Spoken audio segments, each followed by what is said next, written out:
In this video, we're going to be looking at sketching straight lines and also making the connection with what we call gradient and intercept form. And when I say gradient intercept form, what I mean by that, and I know a lot of you are saying, hey, you haven't taught us this yet, but I wanted you to make a little bit of a connection yourselves as well.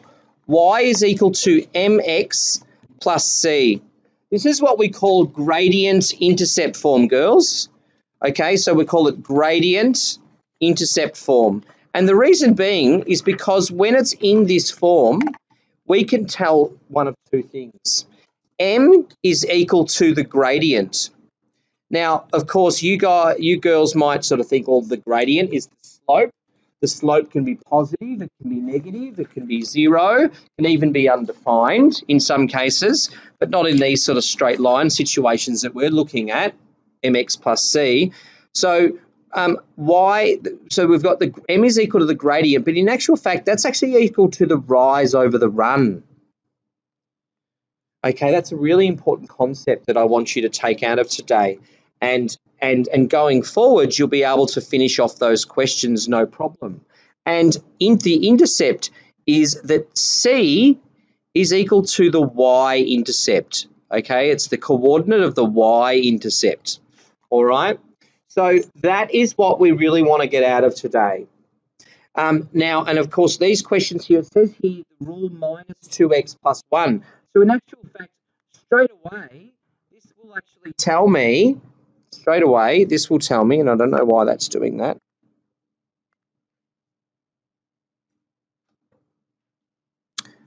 Okay, this will actually tell me that the gradient is equal to negative 2. Now that means that each time we go up 1 in x, we're going to go down 2 in y. Okay, and what's the y-intercept? The y-intercept is equal to y-int is equal to 1. All right, but what we're going to do is this one's actually asking us to actually sub it into a table. So we're actually going to draw a line by subbing it into a table. So I'm going to do it really small here. Y is equal to, I'm going to zoom in a little bit. Y is equal to, we're subbing in minus 2 for x. So it's minus 2 times minus 2, and then we've got plus 1. Minus 2 times minus 2 is positive 4. Positive 4 plus 1 is 5. So when x equals minus 2, y equals is positive 5. The same thing, y is equal to, I know that it sort of seems a little bit labour intensive, but it's going to hopefully help you realise what's happening here. That's actually equal to 2 plus 1, which is equal to 3. Okay, and we're going to do the same thing. 2 times minus 2 times 0 is 0. 0 plus 1 is 1. Minus 2, so that's the easy one. Minus 2 times 1 plus 1 is minus 2 plus 1, which is minus 1.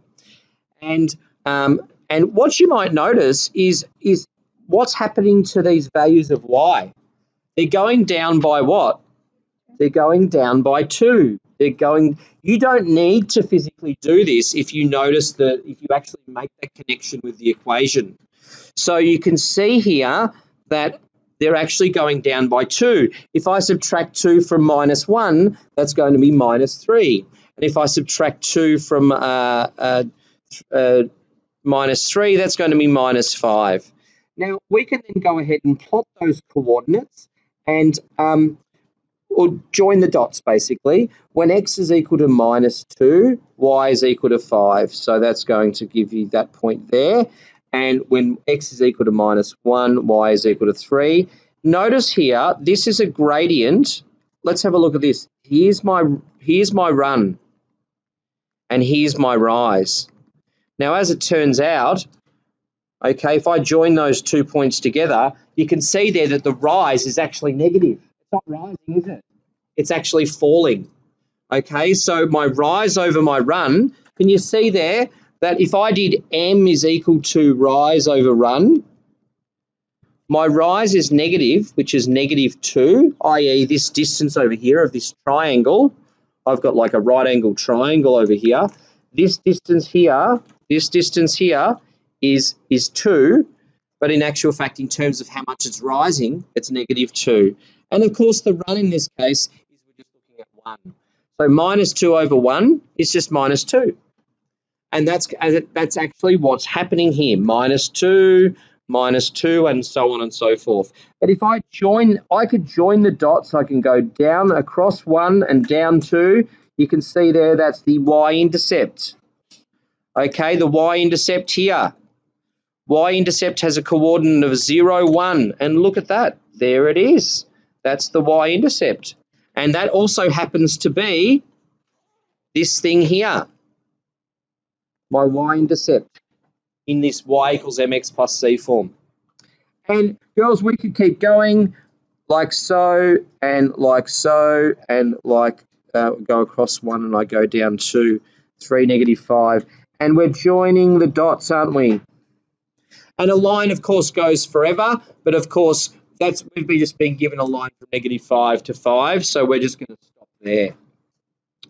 Okay, are there any questions so far about what we've been through? Because that's really important, is recognising this gradient intercept form. Okay, Alice, did you have a question? Oh, okay, no problem. Now, does the point 2, 1 and minus 2, 1 lie on the graph? The only way we can actually find this out is if we substitute it in. If we substitute these points in. Now, this is our x and this is our y. So what we're going to have to do is let's substitute it in. Does the left-hand side equal the right-hand side? Well, if I substitute x is equal to minus 2, so 3 times minus 2 minus 5. And let's ask ourselves, that's 3 times minus 2 is minus 6. Minus 6 minus 5 is equal to minus 11. The question is this equal to 1? No. So therefore, it does not. It does not. Because basically what happens is you've seen this contradiction. You've substituted this value in and it doesn't match to the y coordinate here, so therefore it must be false. Okay, so it's false. It does not. Does the point 6 minus 4 lie on this line? Well, once again, y is equal to 8 minus 2 times x, which is 6, which is equal to 8 minus 12, which is equal to minus 4. Is that true or false? It's true. It's true. So therefore, yes, it does. Yes, it does. That would be the easiest way to do that. I see girls drawing up tables and things, but simply substituting the point in and confirming that it's true is all that you need to do. True is all you need to do. Gee, I was a poet and I didn't even know it. Now, find the rule for these tables. Now, once again, a lot of you are getting a little bit daunted by this, but if I go up in 1 in x, okay, if I go up 1 in x, what's happening to the gradient? What's happening to y? Is it going up or down? It's going up by 4, up by 4, up by 4, up by 4. So therefore, I've got y equals 4x plus c. Now, what is c? C is the y-intercept. Can you tell me, can someone shout out what the y-intercept is based on? Yes, the y-intercept is always when x equals 0. So therefore, it's 4x plus, oh, sorry, no. It is plus c, but c is negative 1. So we're going to just scrub that out, and that is minus 1. Okay, is that making sense? Let's try it again. We're going up by 1s. Yes, we are. That's very important. You have to be going up by 1s. If you're going up by 5s, we'd have to adjust. Okay, what's happening to y? Is it getting bigger or smaller? Smaller, and it's getting smaller by 2. So what's the gradient? Negative 2x plus c. And c is, now, here's the problem. C is the y-intercept. Do we have the y-intercept? No, but what are we doing? What do you think we're doing? If we're going up by ones, and you can see here we're going down by 2, what about if I'm going this way? If I'm plussing 2, okay, what's minus 2 plus 2? 0. Okay, so y equals 0. So what about if I go back 3? If I go back 3, 1, 2, 3, what's going to be the intercept is 4, do I hear? Yes. So it's the intercept is positive 4. Yes. Very good. Because you're actually tracking it back. You're actually tracking it back by ones. But you're going back by 1, x equals 2, back by 1, x equals 1, back by 1. That's going to take it back 6. Okay, so 6 minus 2 plus 6 is positive 4. All right. Now this time it says find the rule for this graph by completing the table of values. Well, of course, when x equals 1, y equals 3. So there you go. And when x equals 0, y equals 1, well, that's the y-intercept, isn't it? And when we don't really know what this is, the x-intercept, we'll go into this sort of stuff later. When x equals minus 1, y equals minus 1. And when x is equal to minus 2, y is equal to minus 3. Now, first of all, what do you notice as we go up by 1 in x? What's happening to y? We're plussing 2, aren't we? Okay, so therefore the rule is y is equal to 2x plus the y-intercept, which is 1. 1 and done. Okay, so and look, this is all stuff that we could be doing from 9C, D. Now, I must admit I didn't go through this with you, but if I go into my CAS calculator, whenever I want you to look at from left to right with these things. So of course this thing would indicate if I had a steep gradient like this is a positive gradient. Okay, we're going uphill from left to right. If I looking from left to right, okay, if I had a hill like that and we're going downhill, okay, that is a negative gradient. All right. So it's clear probably from this that B over here is a positive gradient. And that C, D is a negative gradient. Where it gets a little bit confusing though is this whole concept here. But let's think about what the gradient is. The gradient is the rise over the run. Now, can you see there that, how would anyone describe the rise? The rise is actually what we would call infinite. Okay, but can anyone tell me what the run is? Is it actually going across it all? No, so it's actually 0. The run is 0. And if you divide anything by 0, let's say if I divide 100 by 0, if you do it in your calculator, you're going to get an error. So in actual fact, you can't divide anything by 0. So the gradient of A, you think about it, the gradient is infinite. So it's actually undefined is what we call it, undefined. And of course, this one, if we've got a flat surface, then there's no incline, there's no gradient, there's no steepness. Think about gradient of steepness. So the gradient of C is 0. Okay. Now it says find the rule for these graphs.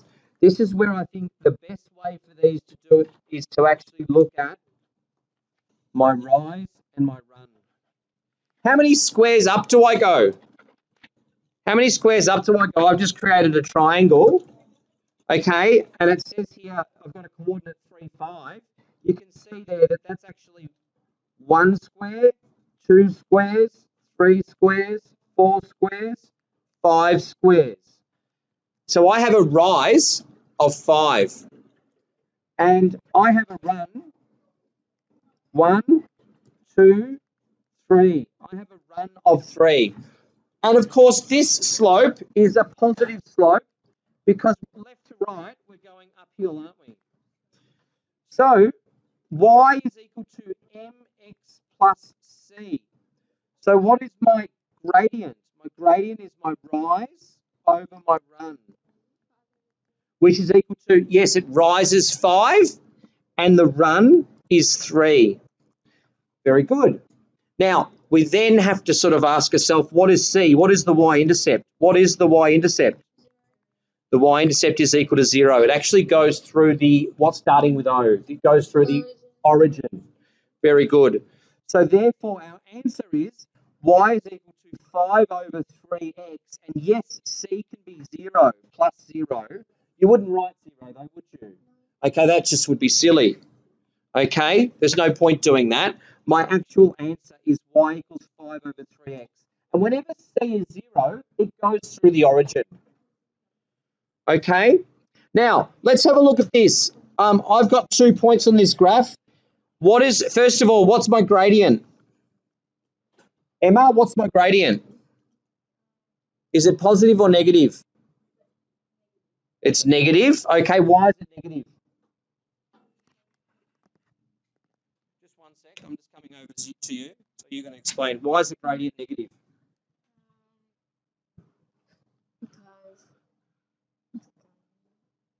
Talk up. From left to right, which way is it going?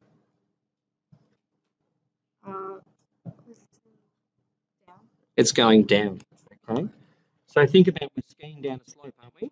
From left, and we're always starting from left to right. So we're going, a gradient is negative.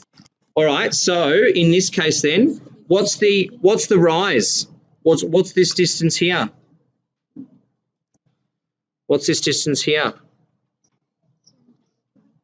So 0 to 4.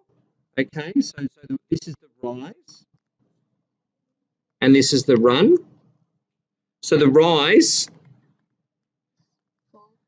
is, well, 4. We'll say 4, and the run is equal to.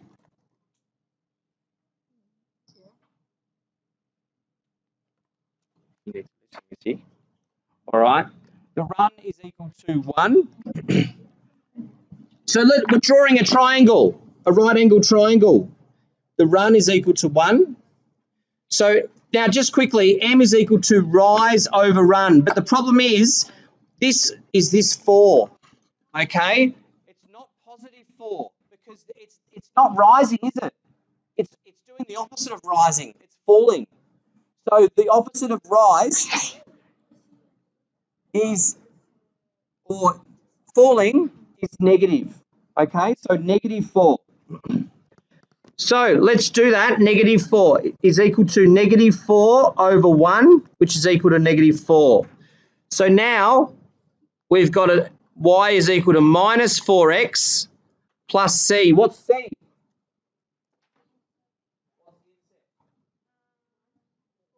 Four. So therefore y is equal to minus 4x plus 4.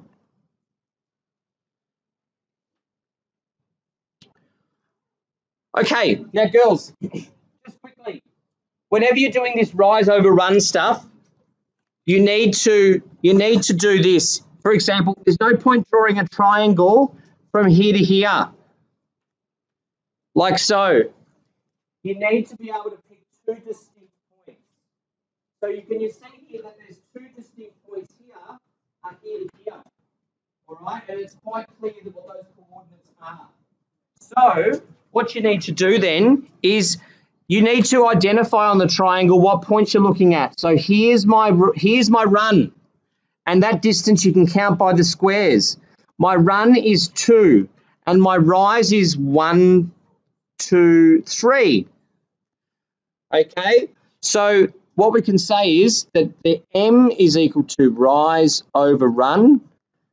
Ask yourself, is it positive or negative? Yes, it's going uphill if we were walking left to right. And the rise is equal to 3 and the run is equal to 2. So therefore, y is equal to 3 over 2x plus c. And what is my y-intercept? We're going to write it straight away. What's the y-intercept? 2. We're done. It's not so bad, is it? It's not so bad at all. Now, last but not least, I want you to realise something. Shh. You could have a gradient of 0, which means that you can have, say, a horizontal. You could have a gradient of undefined, which means you have a vertical. So write down the rule for these. Line A over here, line A, they all share x equals 3 in common. So A is actually x is equal to 3, which is a vertical line. Okay? And B, line B, is they all share y is equal to -4. Girls, just get your headphones out. Okay, I don't know what you're listening to there. Y is equal to -4, and that is horizontal.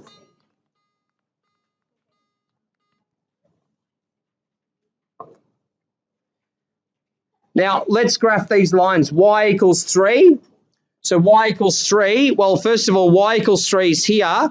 So if all of the values of y equals 3, then that means that we have a horizontal line, which we go straight across here. And we're going to label that y is equal to 3. X equals -2. Have all of those, and it's a vertical line. X equals -2, like so. And so you'll need to, I don't get it. You have to practice it, okay? That's not how it works. You see it once, you need to actually practice this, and you will be able to practice this next lesson. All right? I don't get it. We need to actually have a little bit of a practice and ask some more questions. Find the x and y intercepts and sketch the graph of 2x minus 2x minus 4. Well, in the past, the x-intercept, we need to let y equal 0. Because think about it. Think about what the y value is across here. What is the y value across here? What is y? Y equals 0 is that horizontal line there. Okay, so anywhere where it crosses the x-axis, the x-intercept, we let y equal 0. And the y-intercept, we let x equals 0. So you can see here that x equals 0 anywhere along this y-axis. So let's substitute that in. For the x-intercept, let's start thinking about finding the x-intercept as well as the y-intercept. So this is the last thing we'll do. So the x-intercept, please follow me. Let y equal 0. So I've got over here is my expression. So I'm going to have 0 is equal to -2x minus 4. And we want to solve for x. So how do we solve for x here? What are we doing to both sides? What are we doing to both sides if I want to solve for x? We're adding 4. Okay, we're adding 4, which gives us 4 is equal to -2x. What are we doing now? What are we doing now, girls? Dividing by Good. Dividing by -2. Dividing by -2. That's going to give us x is equal to -2. Now, without even doing anything, can someone tell me, please, what is the y? I've just found the x-intercept, which in the past has been, we haven't really dealt with very much. But if I have 2 points on a line, can someone please tell me what is the y-intercept? -4. So if the y-intercept's -4, then would you agree that we've found 2 points on the line? And if you have any 2 points on the line, you simply just join the dots with a ruler, and that is your line. Okay? So there's actually another sort of thing, finding the x-intercepts and the y-intercepts by interchanging x-intercept, we let y equal 0, and y-intercept, we let x equal 0. Now, I know that that's a lot. What have we had long to go for? 25 minutes. So I'm going to stop there. But this is a good portion of this sort of skills for the stuff that's going to be on your skills test in the week of the 5th of August.